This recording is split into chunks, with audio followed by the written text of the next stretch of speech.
聽呢個論壇，今日係第2日，明日後日仲有2日，真係受教育，真係聽明白啦。原來係咁嘅一回事，冇錯，唔複雜啊。所以各位觀眾，如果有家屬親眷，一定要叫佢哋過嚟聽呢個論壇，就能夠改變佢哋家庭嘅命運，係真嘅。喺第1日，我哋同大家講過，癌症係點樣嚟嘅，結石係點樣嚟嘅。呢位老師，佢嚟自天津市嘅郊區，係一個地道嘅種地嘅農民，種地農民。佢曾經有幾多次要殺死自己嘅丈夫，佢自己2次要飲農藥自殺。咩原因呢？大家聽下。佢怨恨佢嘅奶奶，怨恨佢嘅丈夫。佢有一個觀點，奶奶唔係阿媽，奶奶同我哋唔係一家人，就係呢一個觀點，幾乎搞到佢家破人亡。我哋都嚟睇下呢個災難嘅種子係乜嘢。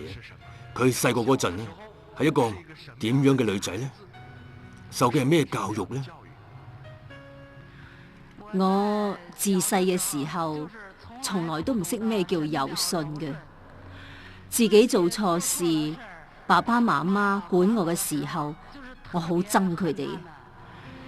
從來都係父母教不去聽，父母責不順承。仲有我自己好自私自利嘅，凡係啲嘢係我嘅，我都唔會俾弟弟妹妹佢哋去摸嘅。有一次我嘅妹妹着咗我啲衫，我就同我媽媽打交，打咗好多日。我份人係好唯我獨尊嘅，我嘅弟弟妹妹同年齡嘅小朋友，如果邊個唔聽我講呢，我就會打佢哋，打到佢哋服為止。咁多年嚟就係咁樣。細個嗰陣非常霸道。係啊。父母嘅說話都唔聽。係啊。係咁，長大之後要結婚啦，準備嫁一個點樣嘅人呢？到我大個懂事之後，我好憎奶奶呢一個稱呼嘅。然後到我談婚論嫁嘅時候，我就喺度諗，當我結咗婚之後，我一定唔可以同奶奶一齊住。所以嗰陣時我就想，應該揾一個老實聽話，我騎得住嘅對象。騎得住嘅，聽話嘅，結果揾唔揾到啊？結果俾我揾到，我而家呢個丈夫，佢真係特別老實嘅，而且係一個孝子添。因為我從來都冇當奶奶係媽媽，我亦都冇呢個觀念。結婚之後，我就要求分家。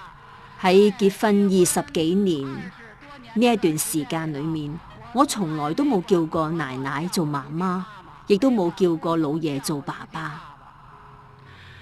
奶奶有病，我從來冇斟過一杯水俾佢，亦都冇幫佢煲過一次藥。係咁，結婚之後就要有細路啦。喺嗰陣時，對奶奶亦都係怨恨，亦都係對立嘅嘛。係啊，因為我心裏面特別憎我奶奶，奶奶從來都冇得罪過我㗎，所以我都唔知道係咩原因，點解我咁憎奶奶？有咩事我都唔會揾佢商量嘅。喺我生細路嘅時候，奶奶陪我去醫院嗰陣，我話俾佢知，你唔好跟我去啦，我自己去得啦。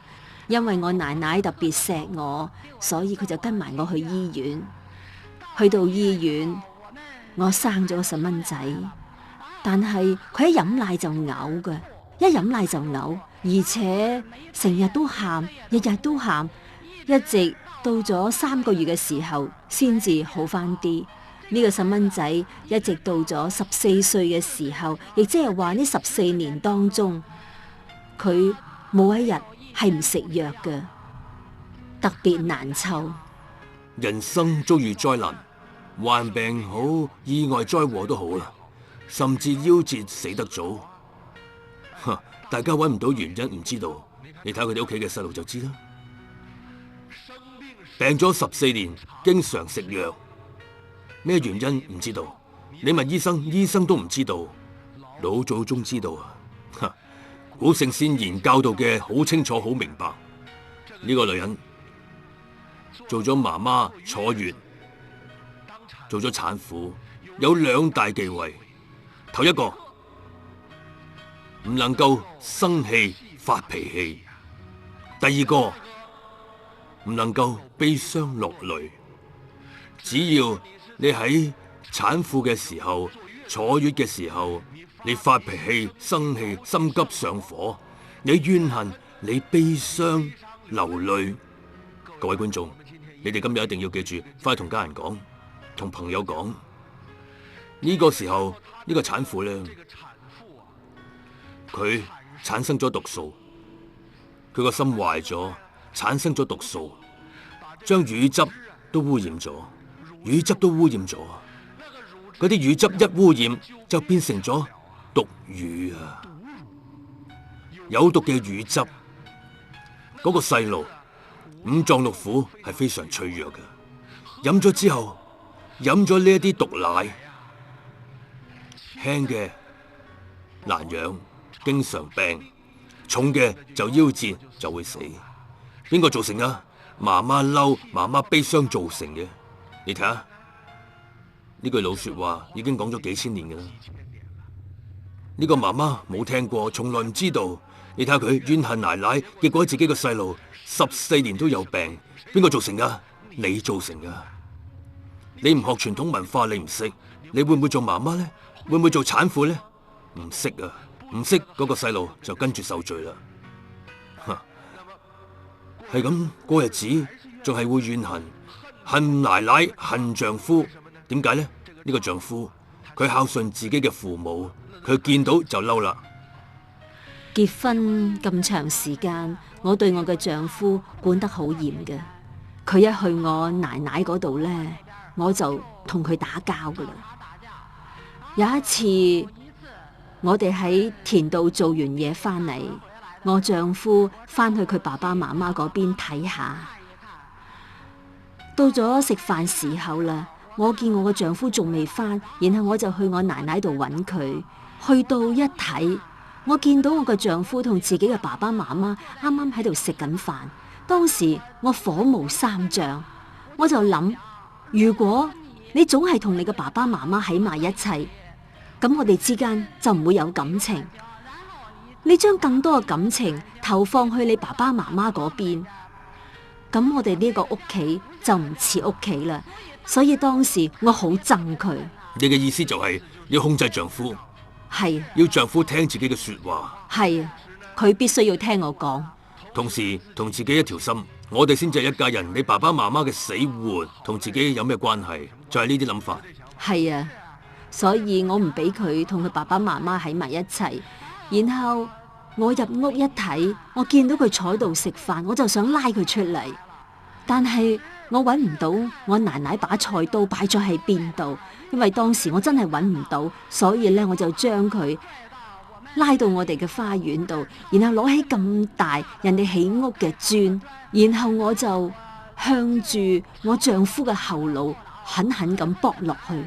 當時我就諗，如果我真係剝死咗佢嘅，我咪賠翻條命俾你咯。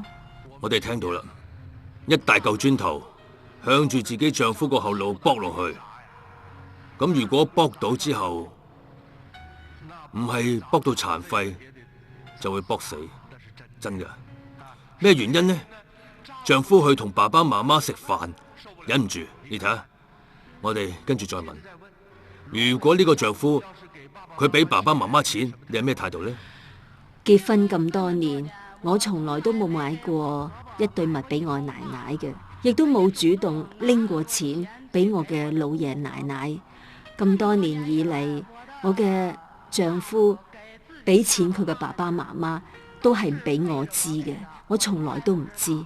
然後就話佢冇俾錢佢哋，就係咁樣話俾我知。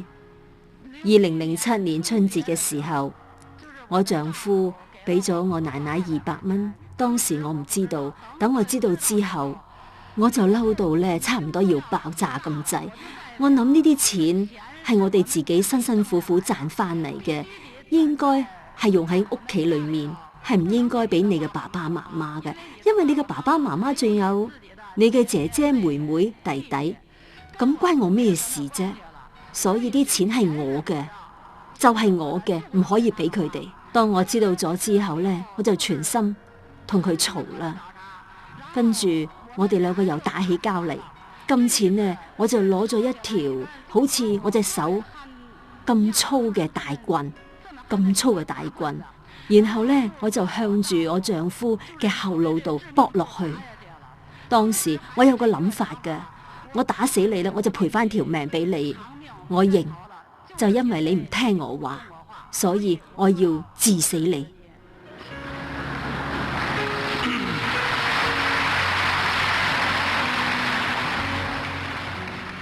大家覺唔覺得奇怪？唔奇怪啊！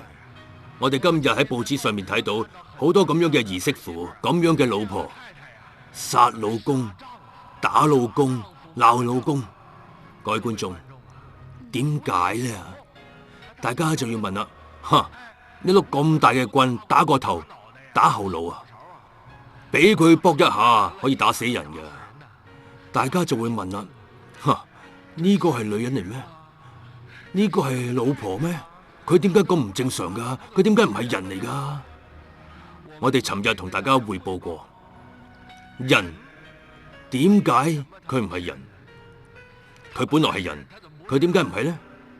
三字經第二句說話：狗不教，性乃遷。你如果唔教育佢，佢嗰個人性就扭曲咗。廚房嗰盞油燈被污染咗。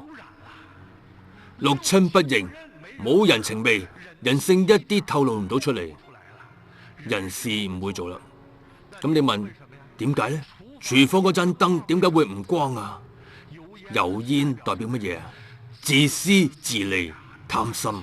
你睇呢位老師眼裏邊就係得我哋屋企，你父母死活同我冇關係，我哋就自己過日子。你睇下佢嘅人性被扭曲咗，佢叫丈夫做乜嘢啊？唔能夠俾錢老爺奶奶，唔能夠孝順父母，教自己嘅丈夫要大不孝，違背人倫，咁唔係人啊！佢點啊？各位觀眾，人如果唔做人嘅事，佢一定會受到一個極惡嘅反作用力，因為佢嘅作用力極惡啊嘛，佢一定會受到一個極惡嘅報應啊！先聽下呢位老師嘅身體，再聽下佢嘅心理。你千萬唔好認為我今日就唔係人啦，我就罵你父母，我就打丈夫。你唔好心急，警察唔嚟揾你，災難都會嚟揾你啊！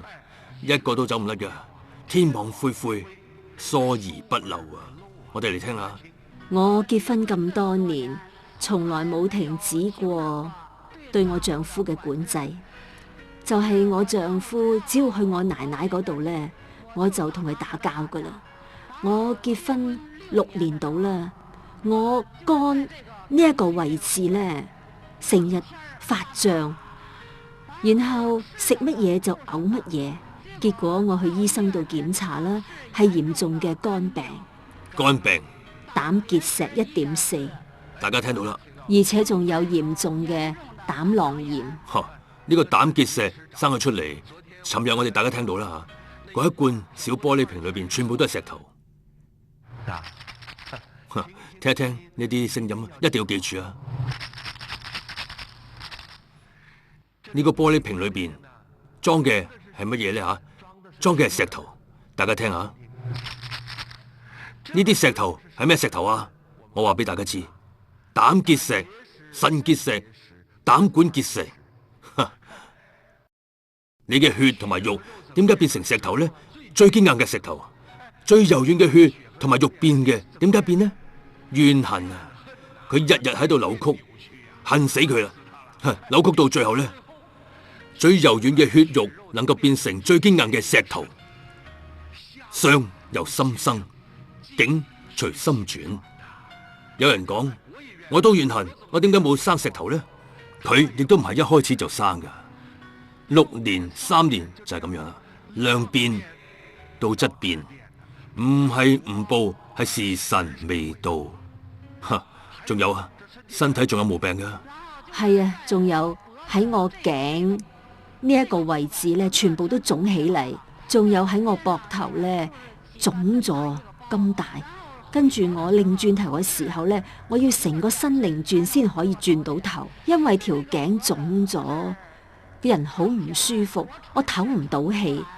食飯我都要用水嚟到送㗎，然後先可以吞。最嚴重嘅時候，我係坐立不安㗎，瞓覺都瞓唔着。跟住喺瞓覺嘅時候，我用一個枕頭放喺張台上面，我只可以趴喺度瞓，就好似有幾隻手鏈住我條頸咁。去到醫院檢查啦，西醫話你係太攰啦，冇咩病。咁我咪去睇老中醫咯。老中醫話我係氣血不通，成個人嘅氣血咧塞咗喺條頸度。如果你唔改你嘅脾氣咧，將來如果我發燒，條頸一潰爛，咁我就會冇命噶啦。呢條頸上面咧生咗個大包。係啊，坐臥不靈。係啊，連唞氣都唞唔到。我問下，有幾長時間啊？13、14年啊！我試過食得最多嘅藥咧，就係一次食咗200服藥，唔計西藥喎，就係咁啦。我食咗好多藥，但係都係冇用。我哋大家有好多人都有呢個問題。我食咁多藥，點解冇用嘅呢？咩原因呢？你嘅細胞都扭曲咗。細胞點解會扭曲噶？你個心扭曲咗，人性扭曲咗。我哋要反省啊！我哋做咗太多不孝、不忠、不仁、不義、不廉、不恥嘅事，係真噶。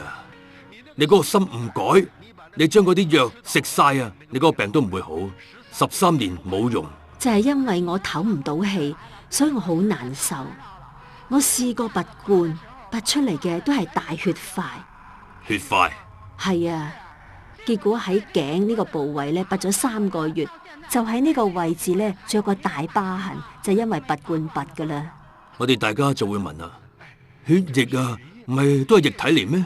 人嘅血係液體嚟，點解會變成塊呢？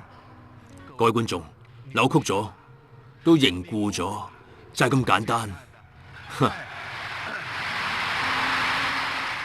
你如果想問你點解會咁，你唔好問醫生，你問你自己。你日日怨恨，你日日去扭曲佢，你咁樣一扭曲，我哋睇下日本嗰個岡本勝博士做嘅水試驗啊！你整個嘅血液，整個身體嘅所有水分，全部扭曲咗。扭曲嘅時間再長啲，佢就唔會回復正常。佢日日都係咁樣扭住佢，咁就變成血塊，到最後變成咗腫、囊腫、腫瘤，最後變成石頭，變成癌症，變成山塞，變成所有嘅疾病，就係咁簡單。傷由心生，我哋見到就係呢位老師，佢唔識做女人，佢違背咗人倫。我哋再嚟聽下佢嘅心裏邊受到點樣嘅煎熬啊！我丈夫受唔住我嘅欺凌，結果同我分居，去咗佢媽媽度住，屋企只係剩翻我同埋我啲細路。喺呢個時候，因為我丈夫唔喺度啦，我都揾唔到人出氣，我唯有用自己嘅手係咁打埲牆，然後咧用個頭去撞埲牆。嗰個時候我嘅怨恨心特別大，我淨係想碾死我嘅老公。我將佢撕成一塊塊。佢喺屋企嘅時候咧，我對我丈夫話：你翻工嘅時候因住俾車撞你啊，撞到你傷殘，最好咧就撞死你啊！嗰個時候我就諗，我有錢呢，我就搵人整死你，我唔會俾你生存嘅。各位觀眾，我哋問下周圍嘅人，睇下周圍嘅人，再睇下自己，我哋要警覺。警覺乜嘢？嗰個燈膽，廚房嗰個燈膽啊，被黐死咗。人性扭曲到極點嘅時候，佢乜嘢糊塗嘅事都做得出嚟，乜嘢唔係人嘅事都做得出。點解呢？人性極度扭曲咗，佢殺唔到丈夫，佢仲要殺自己。後嚟佢走咗之後，我嘅怨恨心越嚟越強，我喺度折磨我自己。有時我踎喺牆角，或者喺度瞓一陣，休息一陣。咁多年，我冇瞓過一餐安樂覺。有時候我幾日都唔瞓覺，幾日都唔食一餐飯。然後我去街嘅時候，我唔梳頭，唔洗面，帶埋啲細蚊仔一齊出街。有時我將啲細蚊仔放喺度，自己都唔知走咗去邊度㗎。嗰陣時候，我嘅精神呢，成個人都麻木晒，就好似個活死人咁，從來都冇知覺嘅。有一次，我見到啲細蚊仔跌親，當時我就諗，我呢個媽媽仲有咩用呢？一啲用都冇啊！所以嗰陣時我就唔想再生存啦，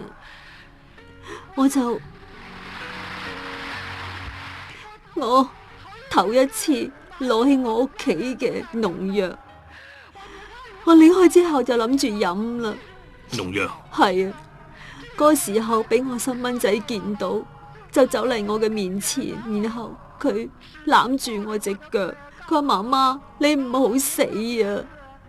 如果你死咗，就冇人理我噶啦。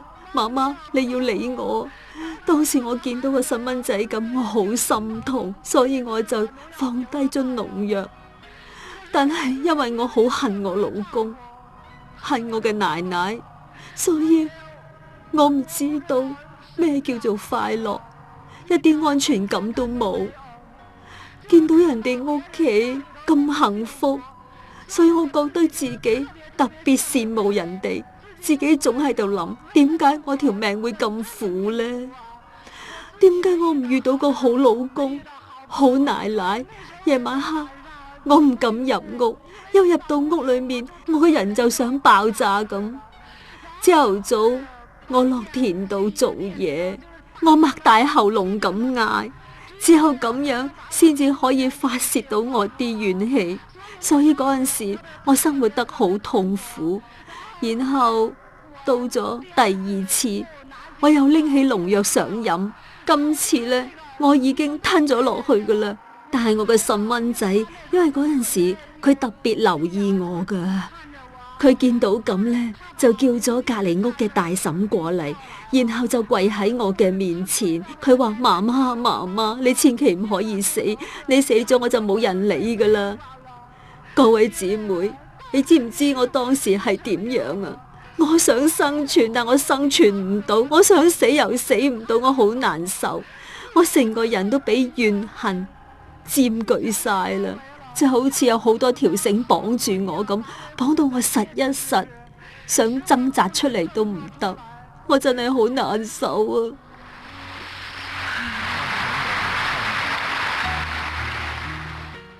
我哋大家都聽到啦，人嘅痛苦邊個造成噶？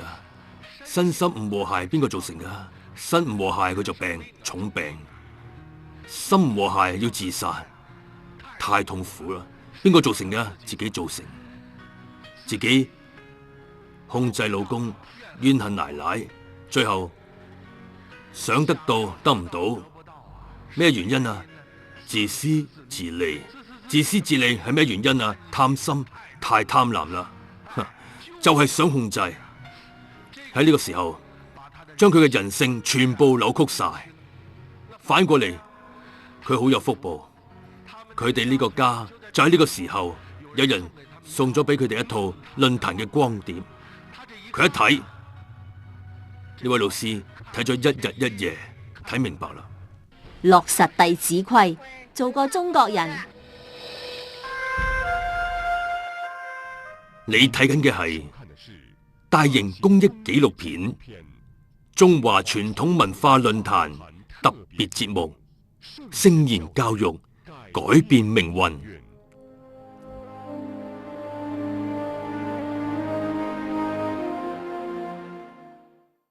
當時我身邊有個姊妹，佢係學傳統文化嘅，佢送咗套光碟俾我，係論壇嘅光碟。佢話你睇下套光碟啦，咁你就會明白受咗咁多年嘅痛苦係點解，你可以揾到答案嘅，而且可以幫你解除痛苦。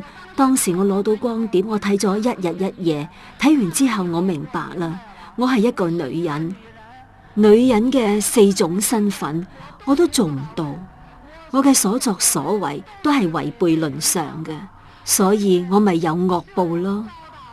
我有病，我有車禍，我自殺。第一件事，我唔再憎我老公啦，因為作為人係應該以孝道為先嘅。我老公孝順我嘅老爺奶奶係啱嘅，所以嗰陣時我就從心裏面感激我嘅老公。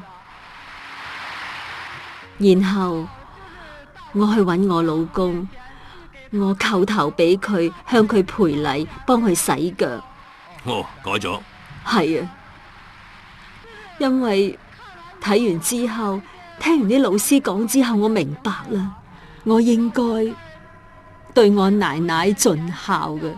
呢個時候，我諗起我奶奶所有好處，我諗起啦，咁多年嚟，我嘅2個細蚊仔都係我奶奶幫我湊大嘅。每到冬天，我奶奶都幫佢哋做棉衲。咁多年我過日子，我遇到啲咩問題，都係我嘅老爺奶奶幫我遮風擋雨嘅。你今年50歲咯，係從來冇諗過奶奶有幾咁好。係啊，從來冇諗過，從來冇諗過。係咁，大家就要問啦，點解佢一睇完之後就諗起嚟呢？佢點解過去唔識呢？我哋周圍有好多咁樣嘅人，你對佢再好都冇感覺嘅，佢點解而家有感覺呢？我哋同大家講，廚房嗰個燈膽，佢黐死晒，唔透光，就好似你今日對佢再好，佢都冇感覺。但係點樣呢？你一教育佢，俾佢睇呢一隻光碟，佢就好似用洗滌靈一擦嗰個油燈膽，馬上就明白啦，乜嘢都諗起嚟啦。佢過去點解唔明白呢？佢黐死咗啊嘛。對佢再好，佢諗唔起，點解啊？自私自利將佢困死咗，包到實一實。所以你今日再同佢講乜嘢，佢都聽唔入耳，係真嘅。當時我跪喺我嘅奶奶面前，我對我奶奶話：媽媽，我結婚咁多年，我從來冇盡過孝。而家我學咗傳統文化，睇完傳統文化嘅光碟，我知道我錯啦。50年啊，各位姊妹，50年嚟從來冇認過錯。係啊，50年到今日我冇認過錯噶，我都話人哋唔啱，我係啱嘅。今日我學咗傳統文化之後，我知道自己做錯咗啦。我叩頭俾我奶奶，然後我對我奶奶話：媽媽，20幾年都已經過去咗啦，時間過咗唔會再翻嚟，但係我願意用我10年、20年嘅壽命嚟到換你10年、20年嘅壽命。我希望你留翻啲俾我盡孝嘅時間。盼望呢2位老爺奶奶能夠活多幾年。係啊，老爺奶奶幾大啊？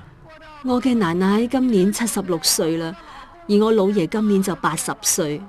我老爺係因為咁多年嚟都嬲我，嬲到癱咗，癱咗已經3年啦。癱咗喺床度，係老人家80歲啦，唔能夠喐係咪啊？係啊，咩生活都唔可以自理，咁多年嚟都係我奶奶一手照顧，我從來冇斟過水俾佢，亦都冇帶佢睇過1次醫生。而家喺我明白道理之後，我發誓，我要我嘅老爺企返起身。所以喺嗰個時候，我就幫我嘅老爺買咗啲浸腳藥，然後買埋浸腳桶，我幫我嘅老爺洗腳，幫我老爺做按摩。我對我嘅老爺話：爸爸，咁多年嚟係我不孝，激到你而家咁樣，所以我從心裏面，我立咗個咁嘅心願，我要令你企翻起身。係咁之後呢？當時我嘅老爺就用一種渴望健康嘅眼神睇住我，然後對我話：多謝你啊！呢個時候我幾攰都唔驚，我每日都幫我老爺做按摩。1個月過去啦，見唔到啲咩效果，我老爺都灰心啦。佢話我知唔好幫我做按摩啦，咁多人癱咗都唔可以企翻起身。我諗我都係嗰啲人嚟㗎。你嘅心意我知道啦，但各位姊妹，我唔甘心，因為我要喺我老爺面前盡孝，所以要贖罪。係，所以我謹記《孝經》裏面有一句咁嘅說話，佢話孝悌之志能通於神明，光於四海，無所不通。當時我就用呢句說話作為我嘅動力，所以當時我知道離我屋企20幾里有一位按摩師，佢係好有經驗嘅。當時我揾到呢一位老人家，我跪喺佢嘅面前，我對老人家話：老人家，你要成全我，幫我啊！我嘅老爺俾我激到癱咗，我幫佢做按摩成個月都唔得，你要幫我啊！當時老人家好感動，然後佢就將自己咁多年嚟佢最關鍵嘅方法話咗俾我知，我按照老人家教我嘅方法，返到屋企之後幫我嘅老爺做按摩。半個月過去啦，老人家嘅腳喐得啦，能夠喐啦。係啊，哇，能夠活動啦！我哋喺熒光幕上面見到呢一位老人家，就係呢一位老師，80歲嘅老公公，對腳能夠喐啦。後來呢？到咗3個月左右啦，我嘅老爺可以行路啦，能夠行路啦。係啊，3個月，我哋見到係由屋企裏邊行出嚟嘅，佢而家情況點啊？喺5月份嘅時候，我哋起屋，我嘅老爺能夠踩3輪車幫我推磚添。踩3輪車？係啊。哇！我哋見到啦。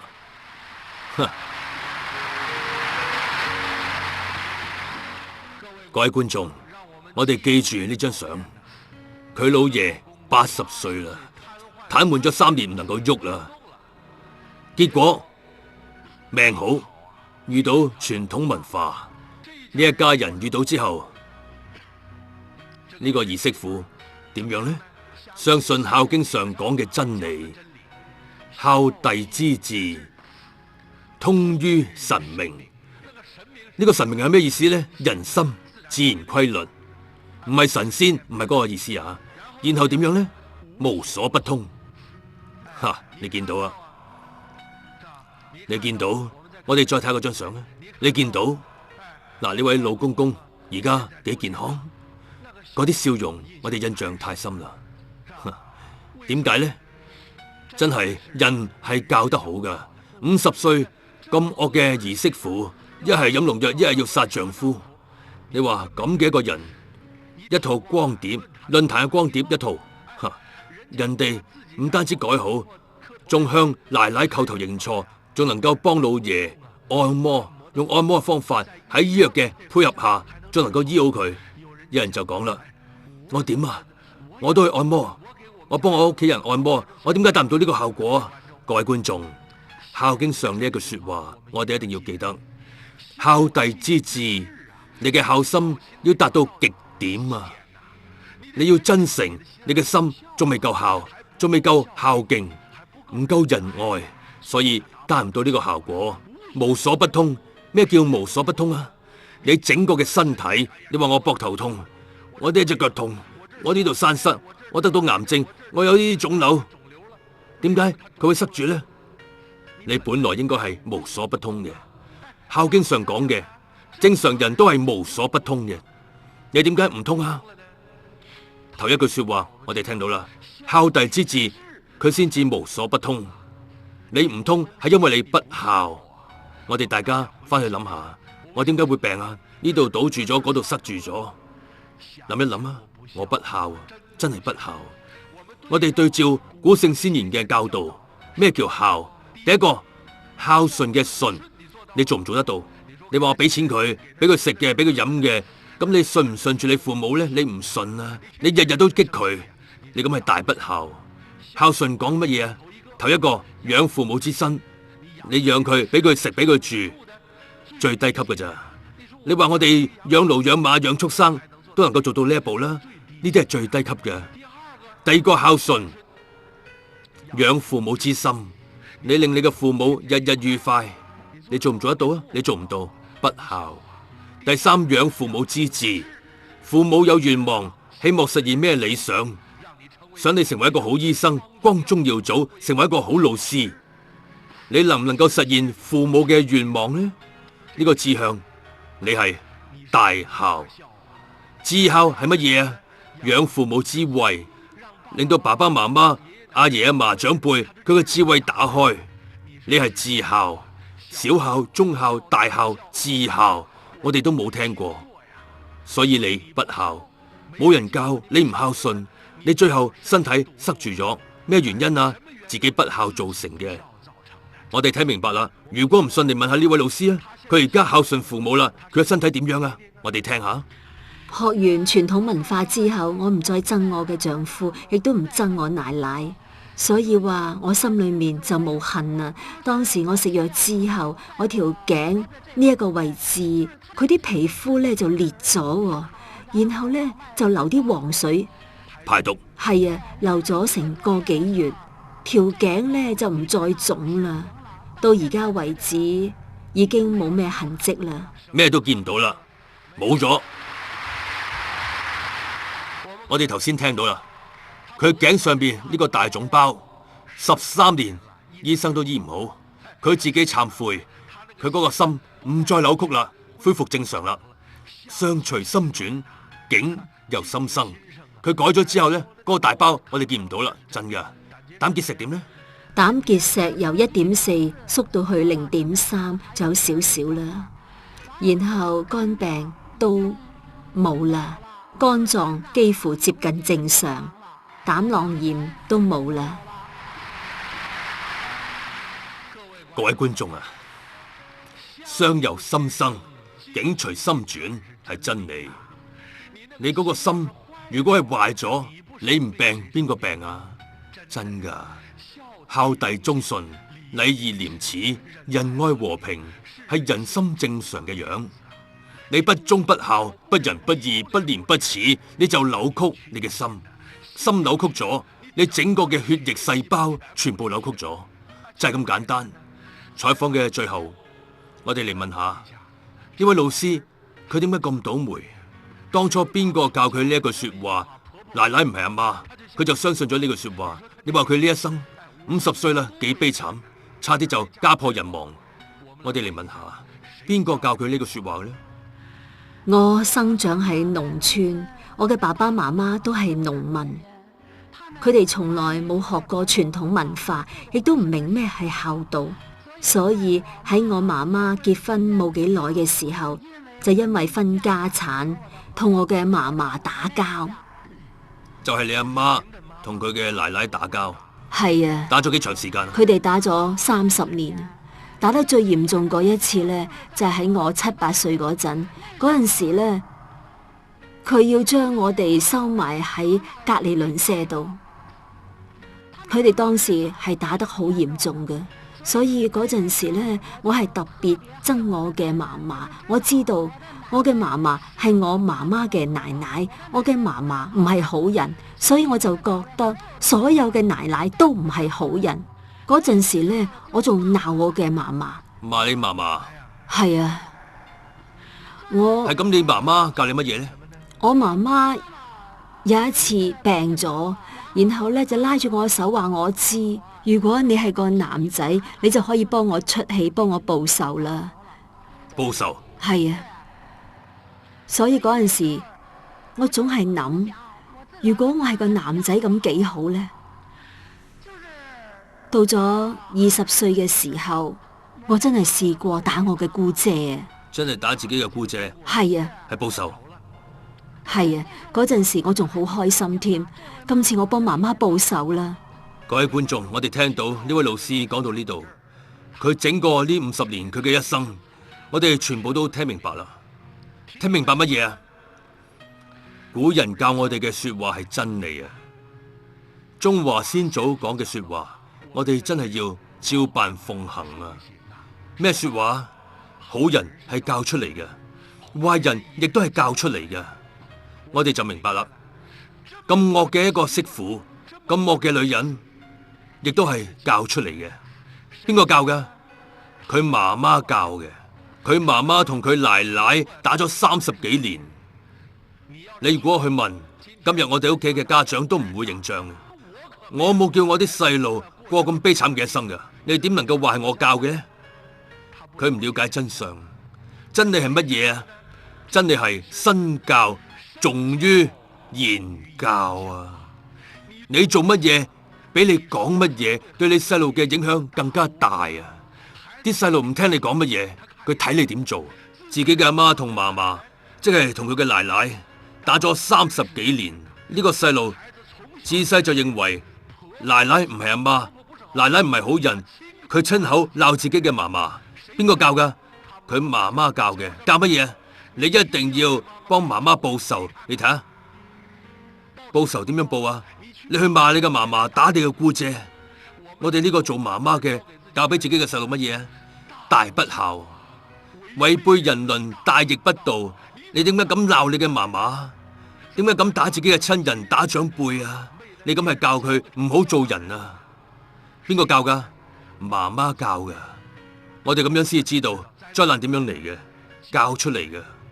所以佢嘅一生悲慘係有根源嘅。養不教，父之過，父母嘅過錯，要唔要怪父母呢？唔好怪佢。點解啊？佢媽媽亦都係冇人教，喺嗰個時候冇呢啲論壇，冇人講傳統文化。古聖先言3從4德，女子婦德女道，全部被打倒。我哋咁樣先知道傳統文化斷咗100幾年，100幾年之後，我哋今日先知道食盡苦頭，人唔識做，人同人點樣相處，嗰啲規律冇人教，亂嚟，自私自利。所以我哋咁樣先知道你嘅細路嘅一生真係喺你自己嘅掌握裏面，喺你自己嘅手裏面啊！你識唔識做媽媽？識唔識做爸爸？我哋第一日就咁樣問大家。好多人不以為然，以為咁樣有咩了不起啊？有錢就有一切嘅咧，唔係咁嘅一回事啊！採訪嘅最後，我哋嚟聽下呢位老師對天下嘅女性有啲咩忠告啊？台下嘅各位姊妹、阿姨，因為自私自利，因為怨恨，因為我人性扭曲，違背人倫，所以我由細到大喺我眼中冇一個係好人。同邊個都對立，所以我冇一個知心嘅朋友。我痛苦咗50年啦，我唔明咩叫做快樂，咩叫做幸福。如果各位姊妹，你哋都係同我一樣，如果你周圍嘅親戚朋友同我係一樣，你一定要話俾佢哋知，千祈唔好好似我咁啊！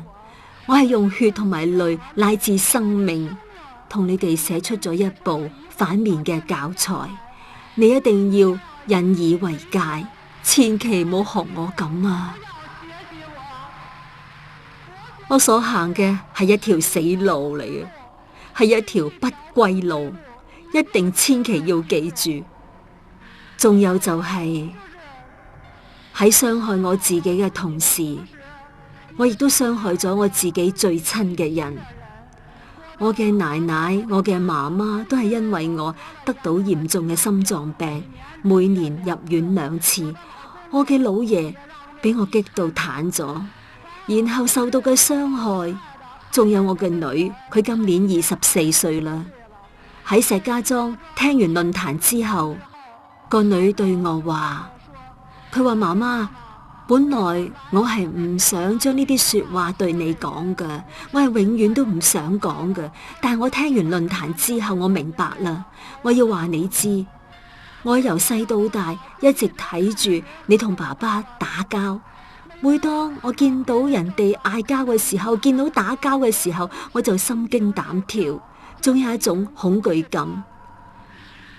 所以到而家為止，我真係唔想成家。我覺得太可怕啦，所以你知道嗎？我心裏面最痛苦嘅就係你一定要將我嘅呼聲帶俾所有嘅阿姨，帶俾所有嘅大哥哥大姐姐，話俾佢哋知，千祈唔好再打交啦，俾細蚊仔一個美滿幸福嘅屋企啦。多謝各位阿姨，多謝各位大姐姐，呢啲係我嘅女，要我轉告俾大家聽嘅。我嘅女喺最後對我講咗句咁嘅說話，佢話媽媽，如果我唔係遇見傳統文化，我都唔想生存啦，生存冇意思。各位姊妹，學咗傳統文化，我明白，如果唔學傳統文化，我一直都糊里糊塗到死。而家開始，就算要我為我嘅老祖宗叩頭，叩到我生命嘅最後一刻，我都表達唔完我對老祖宗嘅感恩之心。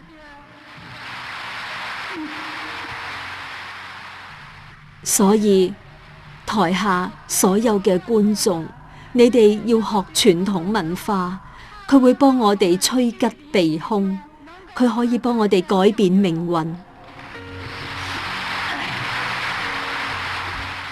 仲有，我想向各位姊妹講嘅，我哋每個人都有父母，佢哋含辛茹苦養大我哋，我丈夫都係一樣。我要話，我嘅丈夫係我奶奶生嘅。千千萬萬嘅各位姊妹嘅丈夫係千千萬萬嘅奶奶生嘅，就係因為有咗呢啲奶奶，先至令到我哋各位姊妹終身有靠，先至令我哋有幸福嘅家庭。所以話，我哋奶奶嘅恩德同埋我哋媽媽嘅恩德係一樣咁偉大嘅，我哋要從心裏面感恩我哋嘅奶奶。我哋要無條件咁孝順佢哋。我要話，奶奶就係我哋嘅媽媽。喺呢一度，我祝願天下所有嘅奶奶健康長壽。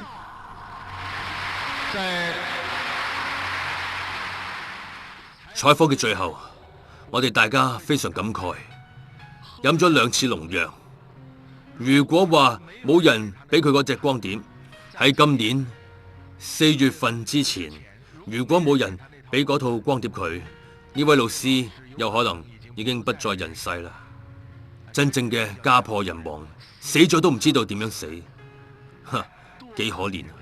我哋知道真係能夠救命噶，真係能夠唔會令到你家破人亡啊！一套光碟，一場論壇，我哋大家頭先聽到啦，佢個女亦都要自殺。佢嘅媽媽，呢位老師嘅媽媽，將災難傳遞咗俾佢，佢亦都將災難傳遞咗俾佢24歲個女。我哋見到災難係點樣嚟嘅，一代一代教出嚟嘅，傳落去嘅。所以你識唔識做女人呢？呢個家裏邊冇一個好女人，呢個家就玩完噶啦。所以我哋聽明白啦，真正嘅覺悟啦。你做一個好女人，你嘅家庭一定幸福。所以我哋勸各位，大家翻去之後呢，唔好再同老爺奶奶、外父外母，唔好再同佢哋打啦。翻去向佢哋老人家鞠躬、叩頭、洗腳，你真係有福報噶，你真係有福氣噶，你幸福嘅人生就會開始噶啦。我哋感恩呢位老師，多謝。